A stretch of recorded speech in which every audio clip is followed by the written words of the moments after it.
جو شخص کسی مومن کو قتل کرے گا وہ تو جنت میں داخل ہی نہیں ہوگا اگر توبہ کر لے تو توبہ ایسے نہیں ہے، اس کے لیے دیت ہے یا بدلے میں قتل ہے، کیونکہ جو بندہ کسی مومن کو جان بوجھ کر قتل کرتا ہے اس پر اللہ کا غضب ہے۔ یہ بڑے سخت فتوے ہیں جو رب العالمین نے کسی مومن کو قتل کرنے پر لگائے ہیں۔ ایک بندہ جس نے 100 قتل کیے ایک انسان نے، اور پھر اللہ نے اس کو توبہ کی توفیق دی، اس نے توبہ کر لی، اور ایک وہ انسان ہے جس نے ساری عمر اللہ تعالیٰ کی فرما برداری کی، اللہ تعالیٰ کے احکامات پر عمل کیا، کیا دونوں مرنے کے بعد برابر ہیں؟ کیا دونوں کو برابر کی جنت ملے گی؟ علامہ عبدالقیوم ظہیر صاحب میرے ساتھ موجود ہیں، مفتی حسان ادریس صاحب موجود ہیں۔ علامہ صاحب، جنت برابر ہے قتل کرنے والا قاتل جو ہے اور وہ آدمی جس نے ساری عمر برائی دی؟ پہلی تو بات یہ ہے کہ جو شخص کسی مومن کو قتل کرے گا وہ تو جنت میں داخل ہی نہیں ہوگا۔ اگر توبہ کر لے تو توبہ ایسے نہیں ہے، اس کے لیے دیت ہے یا بدلے میں قتل ہے، کیونکہ جو بندہ کسی مومن کو جان بوجھ کر قتل کرتا ہے، اللہ نے قرآن مجید میں فرمایا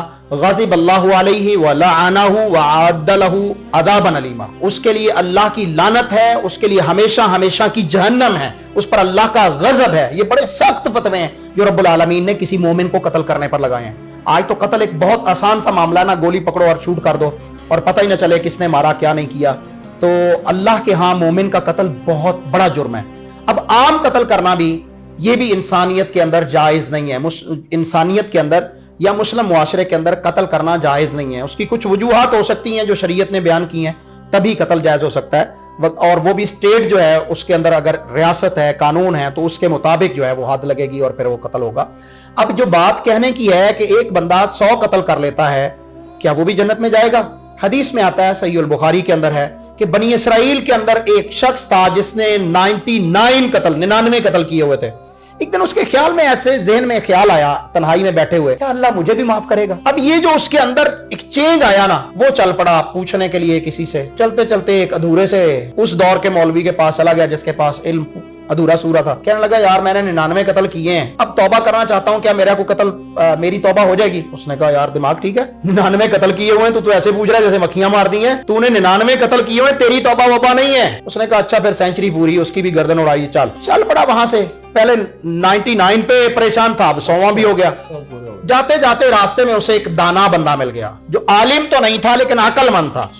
اس سے اس نے پوچھا، اس نے کہا، یار مجھ سے 100 بندے قتل ہو گئے، اب میں پریشان ہوں، توبہ کرنا چاہتا ہوں، بتا میری توبہ ہو سکتی ہے؟ اس نے کہا، یار مجھے یہ تو نہیں پتا کہ تیری توبہ ہو سکتی ہے یا نہیں ہو سکتی، اللہ تیری توبہ قبول کر سکتا ہے یا نہیں۔ ہاں وہ بستی جو ہے نا، وہ نیک لوگوں کی بستی ہے، وہاں علماء صلحاء رہتے ہیں، تم اس بستی کو چھوڑ کر جہاں رہتے ہو، جہاں گناہ کرتے ہو، قتل کرتے ہو، اس کو چھوڑ کر تم اس بستی چلے جاؤ، وہاں جا کر مسئلہ پوچھو، اور ہو سکتا ہے کہ اللہ تعالیٰ تمہاری توبہ قبول کر لے، اور اللہ تو توبہ قبول کرنے والا ہے۔ ان اللہ هو يقبل التوبۃ عن عبادہ، تو اللہ تعالیٰ اپنے بندوں کی توبہ کرتا ہے، قبول کرتا ہے۔ حدیث میں آتا ہے کہ ابھی وہ چند قدم ہی اس نیک لوگوں کی بستی کی طرف جانے کے لیے چلا تھا کہ اس کی موت کا وقت آ گیا، فرشتے حاضر ہوئے اور اس کی جان نکال لی گئی۔ جب اس کی جان نکالی تو جنت اور جہنم کے دونوں فرشتے آئے تھے اس کی روح نکالنے کے لیے، تو ان کے اندر جھگڑا پیدا ہو گیا۔ جنت اور جہنم کے فرشتے الگ الگ ہے۔ جنتی لوگوں کی روح نکالنے کے لیے جو فرشتے آتے ہیں وہ اپنے ساتھ ریشمی جنت کے روبال لے کے آتے ہیں۔ روح تو ملک الموت نہیں نکالتے؟ یہ غلط فہمی ہے نا، ملک الموت ایک فرشتہ نہیں ہے، بہت سارے فرشتے ہیں جن کی ڈیوٹیاں ہیں موت کی۔ کہا جاتا ہے اسرائیل علیہ السلام، یہ جھوٹی بات ہے، لوگوں کے اندر مشہور ہے نا، ایسا نہیں ہے، اچھا ایسا ہے ہی نہیں، موت والا ایک فرشتہ نہیں ہے؟ نہیں ہے۔ اب مجھے بتائیے، ایک موت ہو رہی ہے پاکستان میں لاہور کے اندر، اور ایک موت ہو رہی ہے جناب انڈیا کے وہ آخری شہر میں، ایک موت ہو رہی ہے اسی وقت، same time, same date, same جگہ، سیم امریکہ میں ہو رہی ہے، دنیا کے آخری کونے میں، تو ایک فرشتہ ہے، یہ کیسے ہو؟ وہ اگر نے اسے طاقت دی تو ایسا نہیں ہے۔ ملک الموت جو ہیں وہ مختلف ہیں، ہر بندے کے لیے الگ الگ ہے، ہر بندوں کے لیے اللہ کے بہت سارے فرشتے ہیں۔ نیک لوگوں کے لیے روح نکالنے کے لیے جنت سے فرشتے آتے ہیں، جنت کا لباس لے کے آتے ہیں، جنت کا رومال لے کے آتے ہیں، جنتی گلاب اس کا پھول لے کے آتے ہیں، اور اس کی روح کو نکالتے ہوئے کہتے ہیں کہ اے نیک روح نکل آ، پھر اسے اس غلاف میں لپیٹا جاتا ہے اور اس کی روح کو باقی فرشتوں کے ہاتھ پکڑا کے آسمانوں تک لے جایا جاتا ہے، اور یہ آسمانوں تک کا پورا سفر جو ہے وہ فاصلہ معطر ہو جاتا ہے. پہلے آسمان کے فرشتے کہتے ہیں اے نیک روح، نیک کے بیٹے مرحبا، ویلکم. پھر دوسرے سے تیسرے اسی طرح سارے ویلکم کرتے چلے جاتے ہیں. اور جو بد روح ہوتی ہے اس کا روح نکالنے کے لیے جو فرشتے آتے ہیں وہ جہنم سے بدبودار ٹاٹ کا ٹکڑا لے کے آتے ہیں. اس کی روح کو نکالنے کے لیے کہتے ہیں کہ نکل باہر گندی روح. وہ پھر بھاگتی ہے، چھپتی ہے. اس طرح چھپتی ہے، حدیث میں آتا ہے کہ جس طرح تم کسی کانٹے دار جھاڑی پر ململ کا کپڑا ڈال دو اور اسے کھینچو تو جس طرح وہ تیر سارے اس کے دھاگے جو ہے وہ علیحدہ ہو جائیں گے، وہ کپڑا لیرو لیر اور پھٹ جائے گا. فرمایا اس طرح اس کی پھر فرشتے ان کے چہروں پر، ان کی پیٹھوں پر مارتے ہوئے نکالتے ہیں. اللہ، اس سے تکلیف ہوتی ہے، اس سے اس کو تکلیف ہو رہی ہوتی ہے. اور مومن کی روح ایسے نکلتی ہے، حدیث میں آتا ہے جیسے پانی مشکیزہ جو ہوتا ہے چمڑے کا ہوتا تھا، اس کے منہ کھول دیا جائے جس طرح آسانی سے پانی نکل جاتا ہے. فرمایا اس طرح مومن کی روح نکلتی ہے.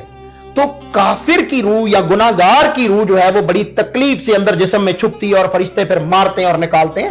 تو اس صورت میں جو ہے اس کے ساتھ یہ معاملہ ہوتا ہے. اب وہ بندہ مر گیا، فرشتے کہنے لگے کہ اللہ یہ 100 بندوں کا قاتل ہے، یہ ہمارے ساتھ جہنم میں جائے گا. جنت والے کہنے لگے اللہ یہ تو توبہ کرنے کے لیے چلا تھا، نیک لوگوں کی طرف جا رہا تھا، ہم لے کے جائیں گے. تو اللہ تبارک و تعالی نے فرمایا ایسے کرو کہ اس بستی کو ناپ لو جہاں سے چلا تھا اور جس طرف جا رہا تھا. اگر جس بستی سے چلا تھا وہ قریب ہو تو جہنم والے لے جائیں، گناہگاروں کی بستی. اگر نیک لوگوں کی بستی قریب ہو جدھر جا رہا تھا تو اسے جنت میں لے جانا. فرشتوں نے زمین کو ناپا. حدیث میں آتا ہے سرور کائنات محمد رسول اللہ صلی اللہ علیہ وسلم نے فرمایا نیک لوگوں کی بستی دور تھی، اللہ نے زمین کو حکم دیا ہے زمین سکڑ جا. نیک لوگوں کی طرف بستی سکڑ گئی، فرشتوں نے پمیش کی اور اس بندے کو اللہ نے اپنی جنت میں بھیج دیا. تو اب سوال یہ ہے کہ اللہ تبارک و تعالی نے اس بندے کو جنت میں بھیج دیا اور ایک وہ بندہ ہے جو متقی ہے، پرہیزگار ہے، للہیت والا ہے، نماز روزے والا ہے، برائی سے بچنے والا ہے، گناہوں سے بچنے والا ہے، جنت میں وہ بھی جائے گا. کیا ان کی جنت برابر ہے؟ تو نہیں، ان کی جنت برابر نہیں ہے. ان کے اعمال کی بنیاد کے اوپر جو ہے وہ جنت کے درجات ہیں. اسی لیے تو فرمایا نا 100 درجے ہیں اور ایک درجہ جنت کا آسمان اور زمین کا فاصلہ ہے. تو اللہ تبارک و تعالی سے جنت کا سوال کیجئے. یعنی وہ جنت رب العالمین کی شان کے مطابق، شان کے مطابق ہم تصور نہیں کر سکتے، وہ رب فیصلہ کرے گا. یہاں پر اہم بات کہنا چاہتا ہوں فمن زحزح عن النار وادخل الجنہ فقد فاز وما الحیات الدنیا الا متاع الغرور. جو جہنم سے بچا لیا گیا اور جنت میں داخل کر دیا گیا، یہ ہے حقیقی کامیاب ہونا. اللہ اکبر. اور دنیا تو دھوکے کا نام ہے. دھوکے کا نام. مفتی احسان ادریس صاحب، جنت جو ہے جیسے علامہ صاحب نے کہا کہ 100 قتل کرنے والا یا 500 قتل کرنے والا اور وہ آدمی جس نے ساری عمر اللہ کی فرما برداری کی ہے، احکامات مانے، برابر نہیں ہے. یعنی درجات ہیں جنت کے. تو آپ سمجھتے کتنی کی جنت میں فرق ہوگا ایک وہ قاتل آدمی اور ایک جو متقی آدمی. جی بالکل صحیح. ایسا ہے کہ علامہ صاحب کی بات کی میں تصدیق کرتا ہوں، بالکل درست ہے. ایسا ہی ہے کہ اصل میں جنت انسان کی جو ہے نا وہ عقل کے مطابق نہیں ہے، جنت اللہ اپنی شان کے مطابق. سبحان اللہ. ایک بات یہ تو بات ہے. اور دوسری بات یہ کہ جہاں تک قتل کرنے کے معاملہ ہے نا، اس کے بارے میں یہ جان لیجئے ایک معصوم بھولے بھالے پاک دامن مومن کو قتل کرنا ایسے ہے، یعنی قتل کرنا خانہ کعبہ سے بھی زیادہ جرم ہے. خانہ کعبہ تیرے عزت کی قسم، تیرے جلال و جلال کی قسم، تیرے شان و شکر کی قسم، ایک مسلمان کی حرمت تو اس سے کہیں گنا زیادہ ہے. یہ تو ہے مسلمان کی حرمت. دوسری بات یہ ہے کہ ایک بندہ جس نے 100 قتل کیے، یہ تو اللہ کی مرضی تھی، اللہ تعالیٰ نے جو ہے وہ کیا معاملہ کیا. جب یہ بندہ ایسا بندہ جو مقتول ہوگا، کل کو قیامت کے دن اللہ سے پوچھ سکتا ہے، اللہ تعالیٰ سے سوال کرے گا اللہ میرا کیا قصور تھا، اس نے مجھے قتل کیا، تو نے اس کو بھی جنت میں ڈال دیا. یعنی اللہ رب العزت یہاں پہ اس کو کمپنسیٹ کریں گے، اس کی جنت بڑھا دیں گے، اس کی شان و شوکت بڑھا دیں گے، اس کو اتنا خوش کر دیں گے کہ اس کو اپنا سارا غم دنیا کا بھول جائے گا. ایک بات. دوسری بات یہ ہے ایک بندہ جو متقی ہے وہ بعد میں جاتا ہے اور ایک بندہ پہلے جاتا ہے. ایک عمومی قانون ہے. ایک بندہ بعد میں جاتا ہے، اس کے اعمال میں اس کی نیکیاں زیادہ لکھی جائیں گی. کیوں؟ کیونکہ اس نے زیادہ حج کیے، زیادہ عمرے کیے، زیادہ سے نمازیں پڑھی، زیادہ نفل پڑھے اور اس کی زندگی میں رمضان ہے، اس نے اپنے گناہوں کو بخشا لیا. ایک بات. باقی یہاں تک جس بندے نے 100 قتل کیے یا 10 قتل کیے، اللہ رب العزت حقوق کے معاملے میں کمپنسیٹ اللہ تعالیٰ ضرور بدلہ لے گا. یا ہو سکتا ہے اس کی نیکیاں کمپنسیٹ کر دے گا، یا اللہ تعالیٰ ان کی برائیاں اس میں ڈال دے گا. اللہ تعالیٰ ظالم نہیں ہے، عدل کے ساتھ. اللہ تعالیٰ بے انصاف نہیں ہے. سچی توبہ کی ہے تو اللہ تعالیٰ اپنی شان کے مطابق اسے جنت دے گا، اور متقی کو اپنی شان کے مطابق اس سے زیادہ بڑی. واللہ بالظلام للعبید، اللہ اپنے بندوں پہ ظلم کرنے والا نہیں ہے. سبحان اللہ. مفتی احسان ادریس صاحب بڑی خوبصورت بات فرمائی. اللہ تعالیٰ اپنے بندوں پر ظلم کرنے والا نہیں ہے۔ علامہ صاحب نے بڑا خوبصورت فرمایا کہ اللہ تعالیٰ اپنی شان کے مطابق جنت دے گا، ہم اپنی عقل کے مطابق سوچنے لگ جاتے ہیں۔ تو جنت کے 100 درجے ہیں، تو رب العالمین جو جتنا پرہیزگار ہوگا، متقی ہوگا، اللہ تعالیٰ کے احکامات ماننے والا ہوگا، اللہ کے پیارے حبیب حضرت محمد رسول اللہ صلی اللہ علیہ وآلہ وسلم کے احکامات پر، سنتوں پر عمل کرنے والا ہوگا، جنت میں اس حساب سے درجے دیے جائیں گے۔ سبحان اللہ، سبحان اللہ۔ آپ کی جنت میں جانے کی خواہش ہے تو آمین ضرور لکھیے گا۔ زیادہ میری اللہ نگہبان۔